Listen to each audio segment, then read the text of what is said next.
You ask Tiger to solve. This deals with linear equations with one unknown.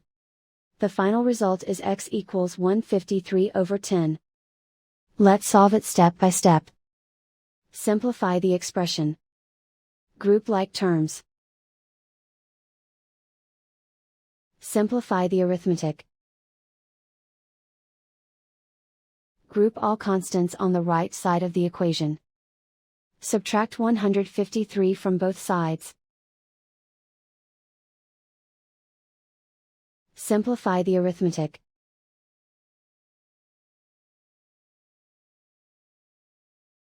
Isolate the x.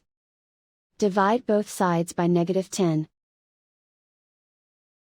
Cancel out the negatives. Simplify the fraction. Cancel out the negatives. And so the final result is x equals 153/10.